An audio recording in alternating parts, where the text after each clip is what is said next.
Hey guys, how's it going? It's Kenny here, and today we're doing a live reading of a story that I have on one of my apps. Um, this is different for me because I have no idea how this happens. I mean, I have no idea what this is like, so I'm gonna try to do something, and hopefully I have, I'm going to try to do something with this so that I can, so here we go. This story is called The House with the Door in the Floor. So here we go. The house in 95 Huxley Place has a door in the floor. You won't find it mentioned on any of the MLS sheets or anything, but it's there. Top of the stairs, just short of the guest bedroom. A 36 by 80 2-panel hinged door of dark scarred wood built right up against the hallway baseboards. We bought the house in the summer of '02. The retailer, her name was Megan, or Reagan, or something. Anyway, she must have shown us the property half a dozen times before we made an offer. She went over for every inch square footage with us. Recent upgrades to the kitchen appliances, HOA, amenities, and which area schools were best for the kids. But Reagan or Megan, well, she never said a word about the door in the floor. So imagine our surprise when a few years later we decided to pull out a tacky pastel blue upstairs carpeting to lay down hardwood, and found it hidden beneath the cheap nylon. Well, what do you guess it is? I asked my husband. Beats me. He knocked on the door with his knuckles. Probably just an extra storage or something. In the floor above the den, he shrugged. I mean, it's an older house. Who knows what people were thinking back then? Could be the flooring was damaged at some point and they just jury-rigged to prepare with what they had handy. Even beside me, I ran my palm across the rough unfinished wood. Tried to wiggle a few fingers around the hinge and tried to pry open the door. Don't bother, said my husband. Somebody's knelt down and broken the knob off here, see? So the carpet would lay flush over it. I guess we'll need some tools to get this baby open. You still have the real estate agency's card. Let's give them a call tomorrow. See if they know anything about it.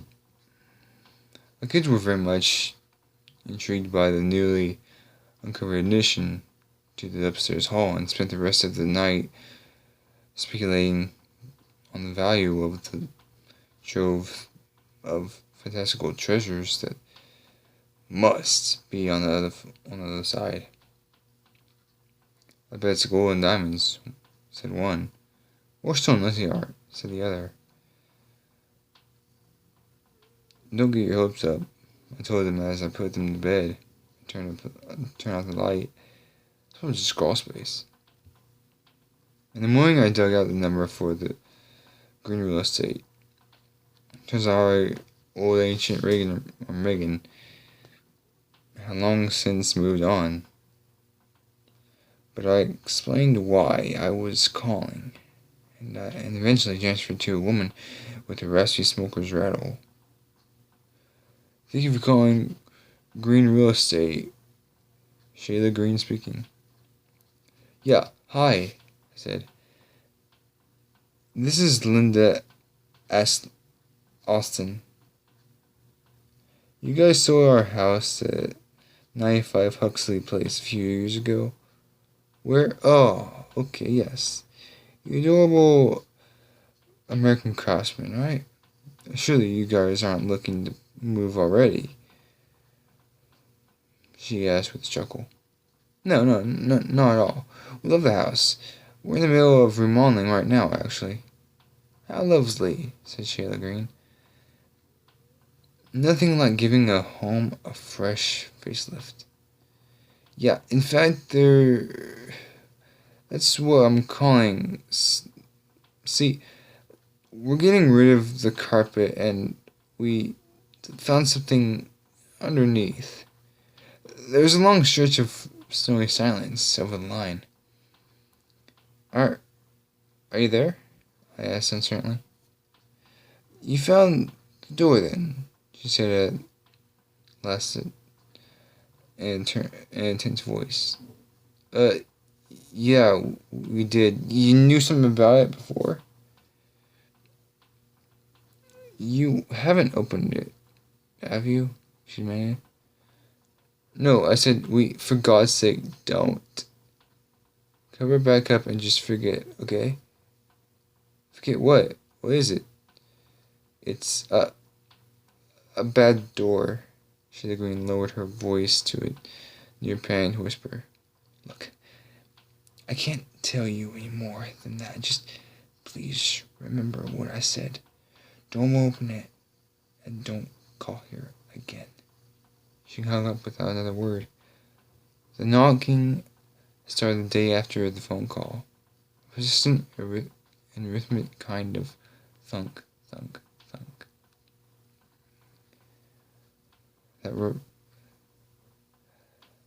That echoed through the house and continued. At first we couldn't quite pinpoint where thunk, thunk, thunk noise was coming from. Might be the pipes, mused my husband after several hours of trying and failing to locate the source of the imminent knocking. Thunk, thunk, thunk. The pipes. Mike? I asked him. It sounds more like someone banging with a hammer. Well, maybe a squirrel or something got up inside the fence and was running around. It's the door in the floor, said our oldest son, without looking up from his phone. The one upstairs is probably just a crawl space. You can hear them sometimes, trying to open it. Hear what? I asked, unsure I understood him. But Mike was already headed toward the stairs,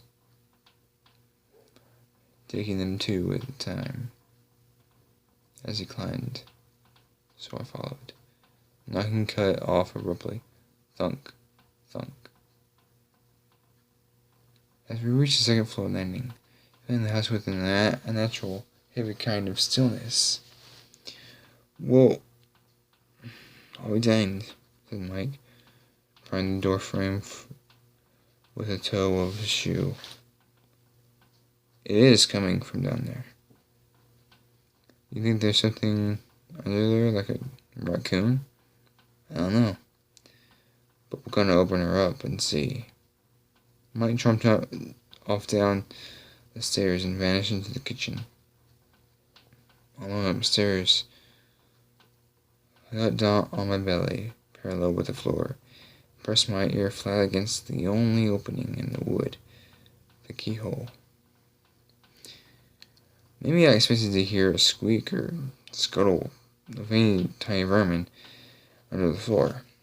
Or maybe the clang and bang of old Dutch work falling apart.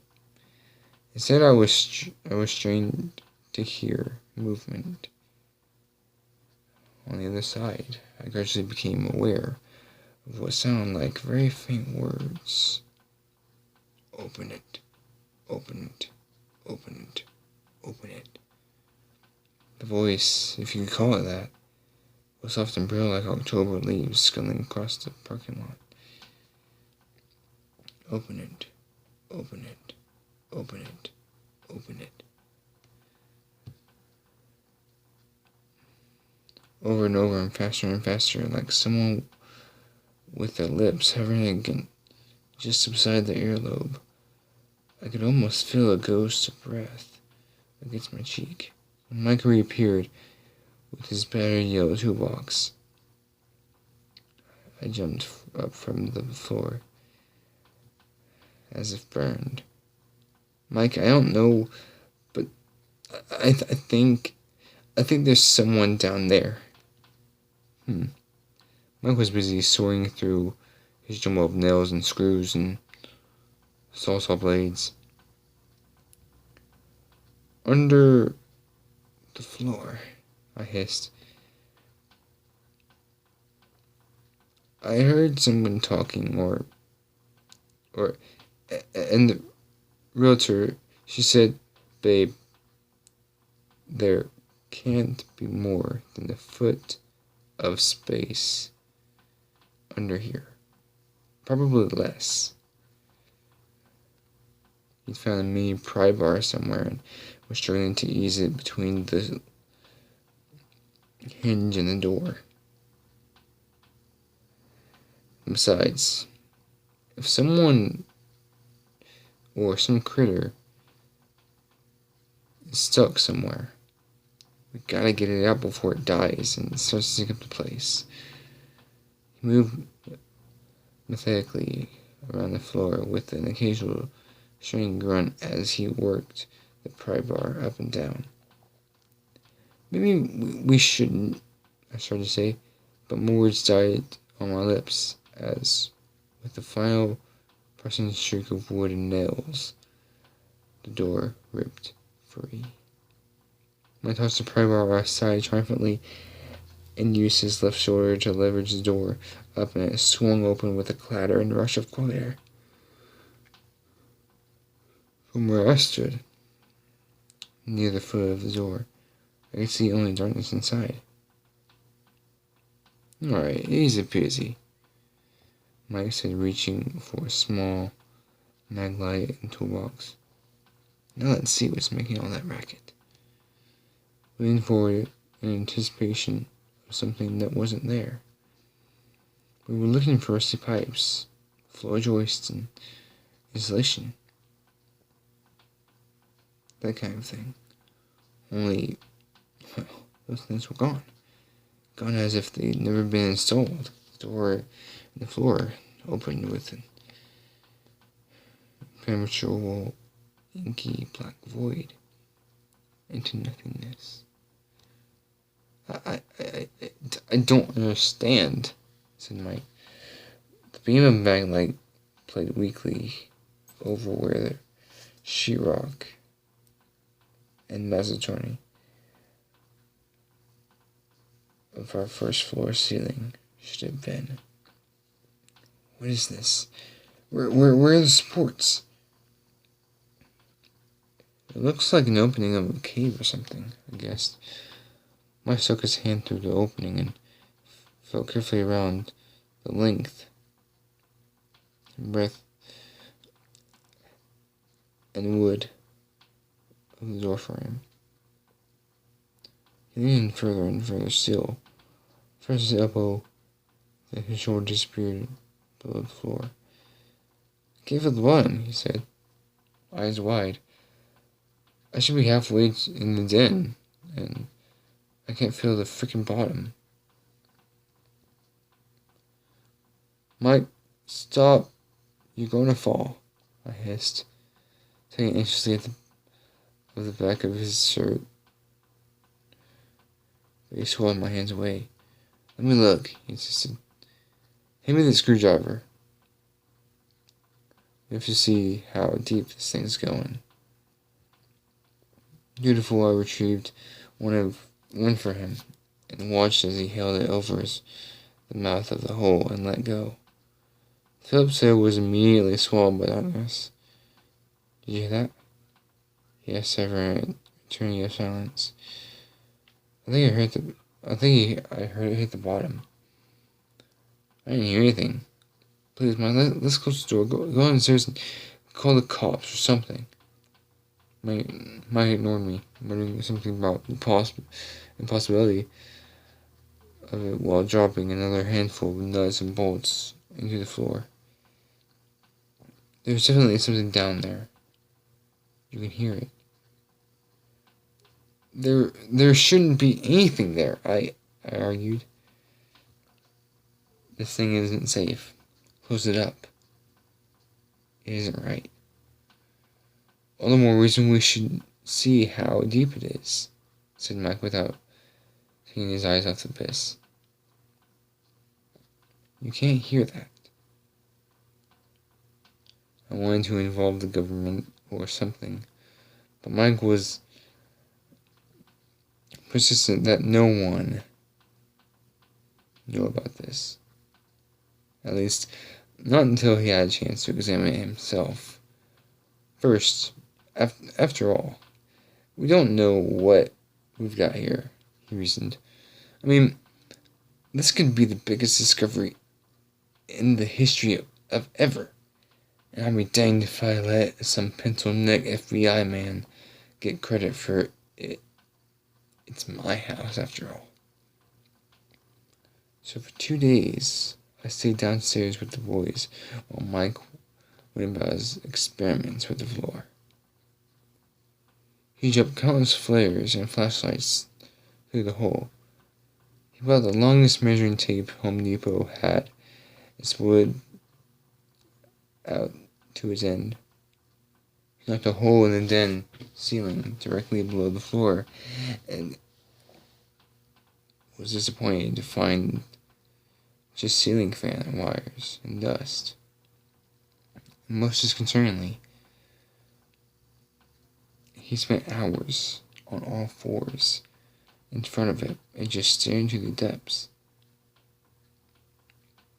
When he broached the idea of using ropes and carbons to climb down through the floor himself to explore, I tried to put my foot down, told him if he was going to do something so dangerous and stupid, I was taking the kids and going to my mother's until he came to his senses. I need another couple days, okay? He said from the top of the stairs. Then we can call someone. Just don't. You want to know where it goes. Aren't you curious? No, I said, and went to pack suitcases for the kids. Then we left. He was too busy trying to lower the camera to the door on a bungee cord to even say goodbye. Dad's going through the door in the floor, my older son told me the next morning from the back seat as we drove on toward Virginia and my parents' house. I flicked my eyes at him in the rearview mirror. How do you know that? He texted me, see? He leaned forward between the seats and showed me a picture on his phone of Mike in a particular hard hat with a light on it and a garish orange reflection vest. Going in, said a little gray text bubble beneath the picture. Wish me luck. Love you guys. Jesus, I mumbled. Your father has lost his mind. A few hours later, another couple of texts came from Mike's phone.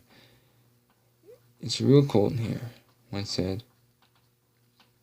Can't see worth crap.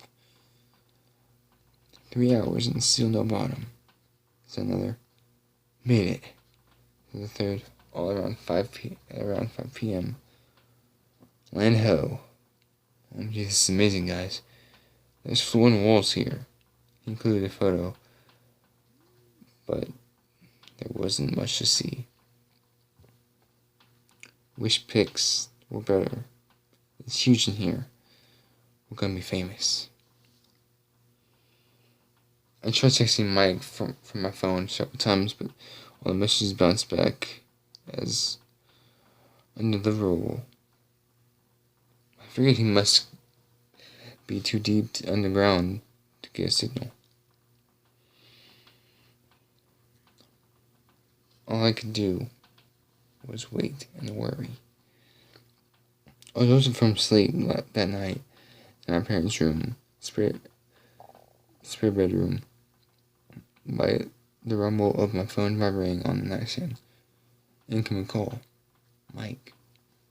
So Gargy was asleep, I fumbled with the phone and brought it to my ear. Mike, it's 3 a.m. At first I thought it was a butt dial, or he hung up on me.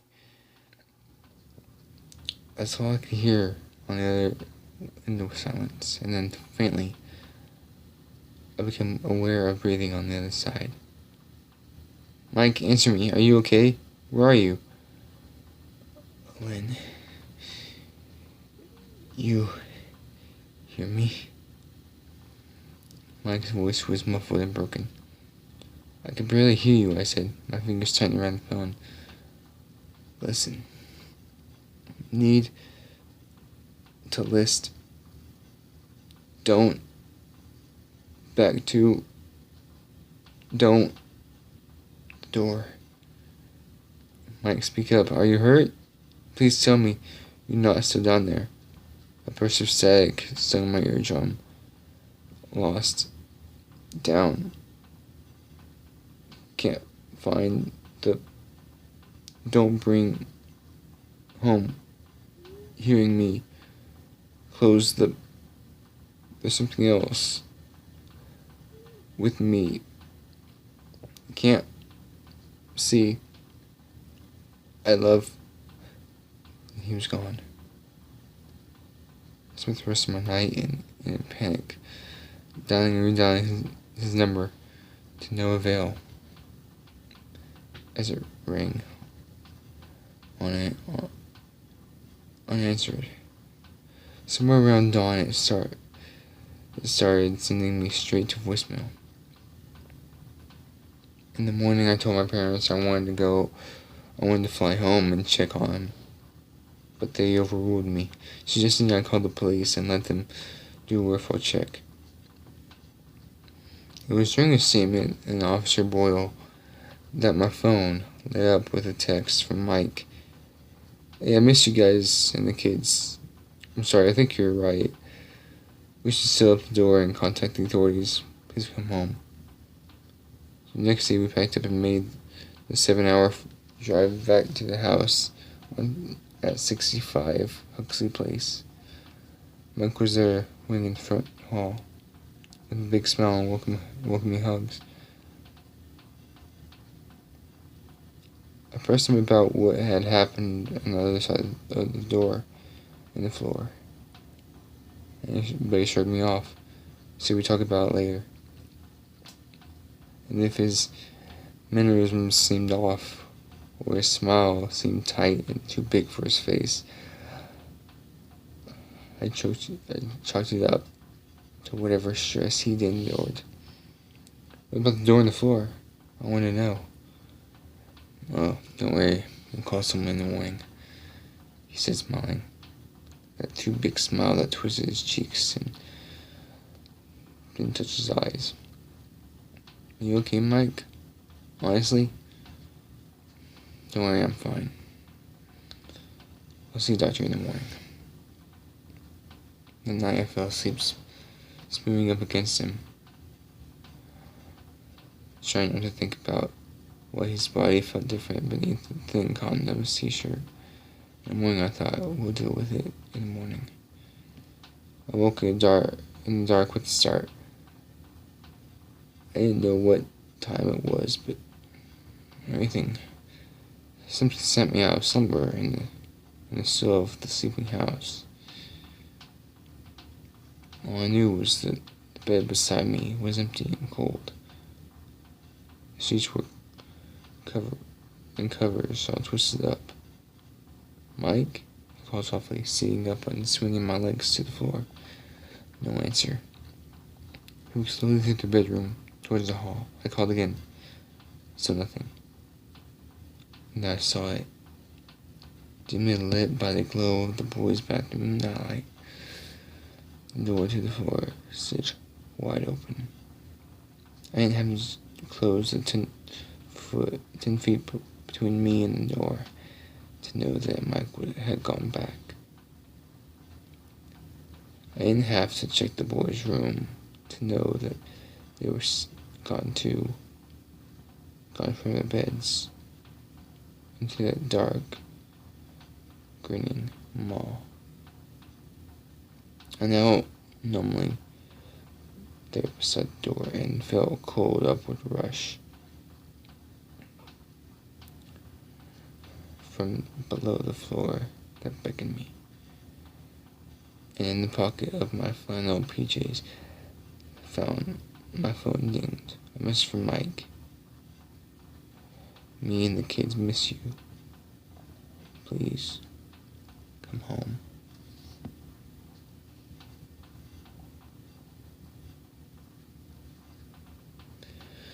Alright guys, that was The House with the Door on the Floor.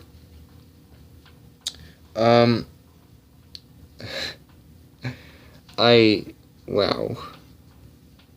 Just wow.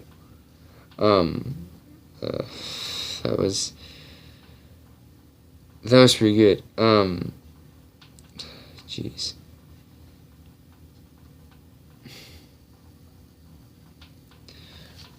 Oh man. That was a really, really good story. I like that. Oh man.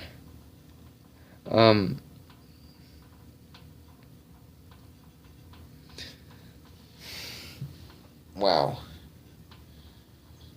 I don't know what to say. It was wow. Just wow.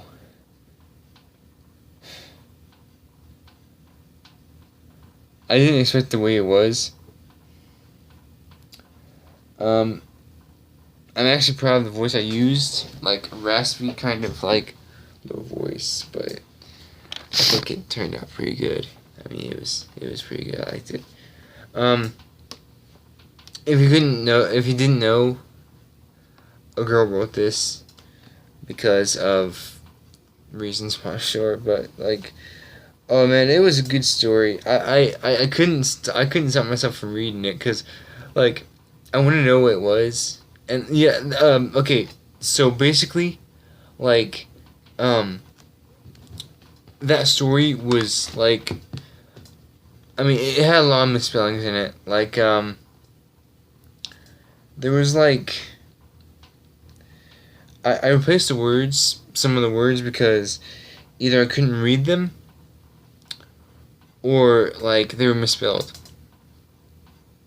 Like when it said hinge in the door, between the hinge and the door, it was something else, but I didn't know how to read it.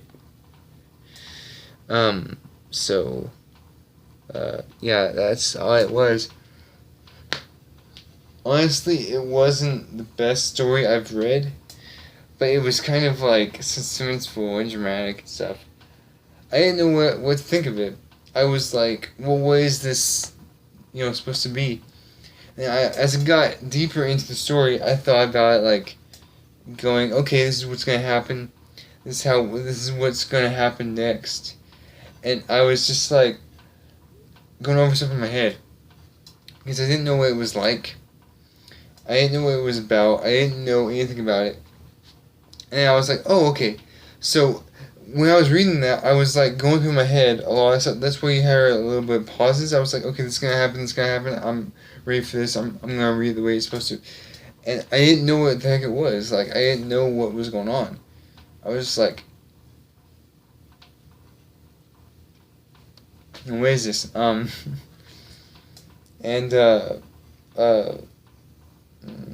it was good. I mean, I didn't think about it too much because it was like, what's gonna happen? if this happens, I didn't think about anything other than like the door like coming open. It was like a demon or like a something else, And when I heard that very end of the story, like please come home. Me and the kids miss you. Please come home. I was like, oh man, that's deep, right? That's deep. That is very deep, because it's either three things I can draw out of that. Either they're in a different dimension, and they think that she's not there, or like they're dead. That there or something, and their souls are lost in there.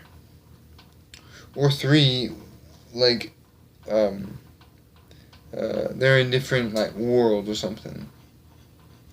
Or like they're different. They're spirits. Or like they're in heaven or hell. Either way. But it's not Earth. It's not Earth at all. There's no planet that does. But like, those are two things. Dead, heaven or hell, or whatever those two were. But like, I felt something. I felt a connection there between me and the story, because like every story I've read has something like suspenseful stuff happening in it, and there's dramatic effects, suspenseful effects, and action effects. The suspense and dramatic stuff really gets me. The action doesn't really get me, because after a bit, it starts getting a little boring for me, because like it's just action. Everything's happening, right? You gotta see what happens next with the action, though. Like you gotta think, okay, this is gonna happen, this is gonna happen, this is gonna happen, and then this guy dies, and you're like, oh dang, I was gonna like him, and then like this guy is running from like monsters or something, or demons, and they're trying to catch up to him, and it's just action. With drama, it's like it's not really slow. Like this guy walking through the woods, having a nice, peaceful day, just chilling, and finally something scary happens. Like the sky turns black, right? The sky turns black. It's all dark now. He's getting scared, and finally he keeps getting darker and darker. He's getting more scared and scared. Finally, it ends. Or like it gets you, or it just creeps up on you and gets you, like a scare. I gotta look now because I just scared myself. So anyways, like there is and then there's the suspense, which suspense is kind of like a scary kind of thing, or violence or something. Suspense is kind of like, I'm not sure. Suspense. When I think of suspense, I think of like something like red. I think of the color red, and like I think of something different, like I think. I'm not sure why, but when I think of suspense, I just think of the color red. I just think of the color red for some reason, and then I think of suspense like something violent, or some kind of action happening. Anyways, the suspense is kind of like building up to that point, to the end of the story. To me, that is. And I just think the suspense is kind of like I'm scared now. But like, it's kind of like the point of like no return. It's suspense that you find into the story, because you can find it suspenseful. Like, okay, one thing, Adventure Time, Adventure Time. If you remember Adventure Time, it's great. If you watched it, if you don't, I'll explain it in a later video. But anyways, there's this one episode where Jake was sick, and like Finn went out and tried to find romance, drama, action, suspense, and the happy ending. That was 5 things. And then, like, he messed up a lot. One was like a fox and like a goose or something. They kissed. He made them kiss because he forced their hands to go. They kissed and then like that, and then he tried to like kill birds, and he couldn't. And then tried to fight a bear. His mama intervened, and then like animals attacked him. And he said, "Wait, this is really suspenseful," you know. And then he got knocked out, and he was in a wooden cage. And like they were like sacrificing him or something like that. And he's like, "You need to start. I might be busy dying, but you guys need to start living," you know. And they were like, "What are you talking about?" And the goose called Bobafina said, "Look, man, the fox loves you, all right. But with Mr. Goose, you gotta have to admit it. You know, you have to face the facts. She doesn't like you. It's not gonna happen. And Mama Bear, you should stop. Well, first of all, Kid Bear, you shouldn't be, or Cub Bear, wherever it was. You shouldn't go around in the forest finding strangers." And Mama Bear smacked him and said, "Mama Bear, your boy's not a child anymore. You need to stop smacking him in the face, or smacking him in the face, or whatever he said." And I might do a clip about that too, but yeah. So yeah, that's right. You're supposed to, all that stuff. And finally, they said, "Since you're treason or trying to like confuse us or something, you're free to go." And yeah, he just went magic with the story.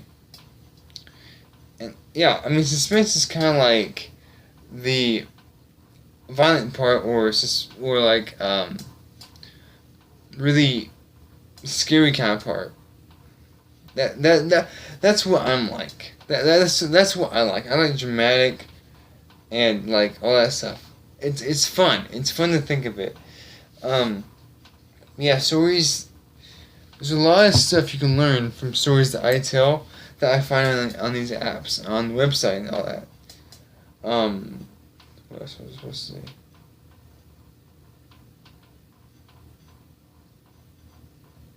Yeah, and also there's a app that I want to show you guys. Where is it? It's on the Play Store. Yeah, it's on the Play Store. There is a cool app that I can try to get you interested in. Where is it? This ear just got deaf. I'm not sure why.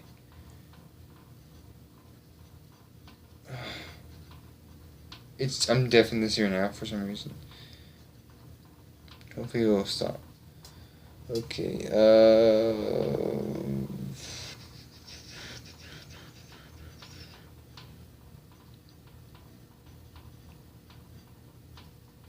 okay, I guess it's not here. Oh, there it is. Okay, yeah, okay.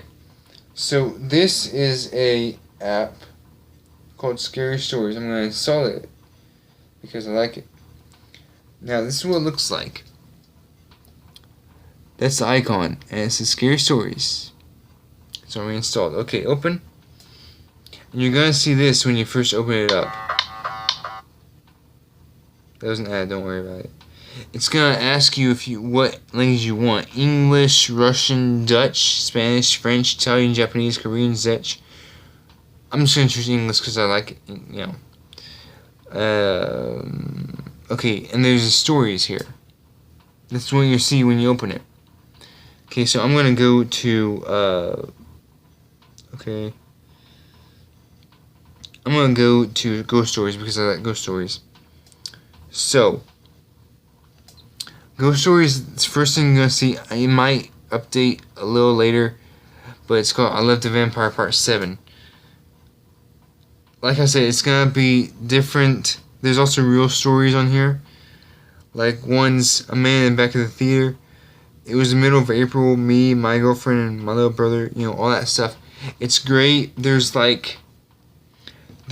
recommended stories that's recommended for you, which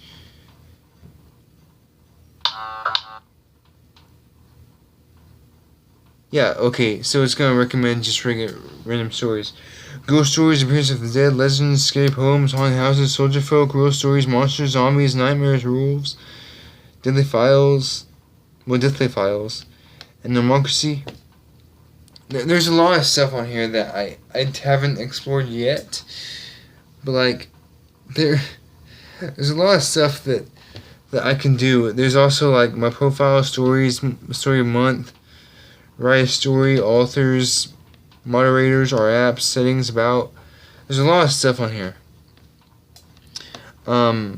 Yeah, it's really good. I like these. I like these kind of, you know, I like these kind of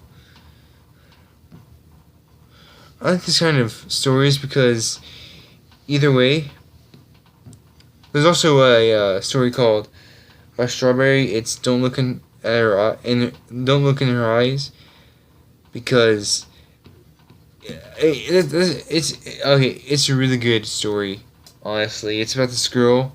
I'm not gonna spoil it for you, but it's about this girl that gets bullied or something. Or I'm not sure quite what happened, but yeah. But it's really good. It's really good. But yeah, this girl gets goes to a school in 9th grade, and she finds out that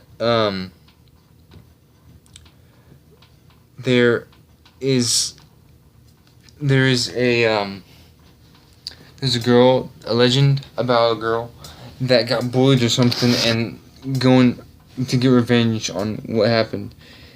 Hello School, you've heard that before. But yeah, there's a lot of stuff that I like about this, because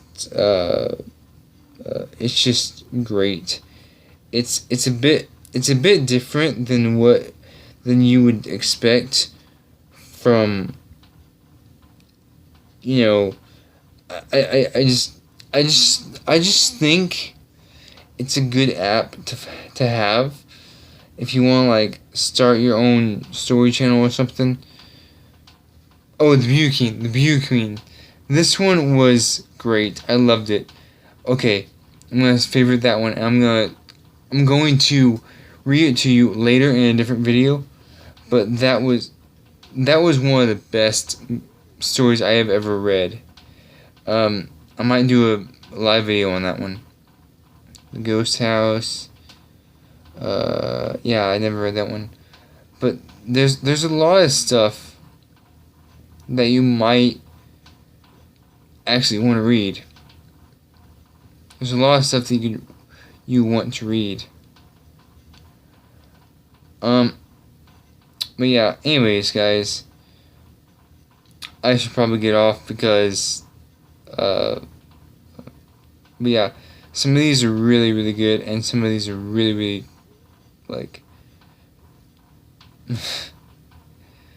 really scary and really good. It's just amazing. But yeah, it's gonna be great. Anyways, guys, I hope you guys enjoyed this video. If you did, post a like, please. Like you just don't care. As always, peace.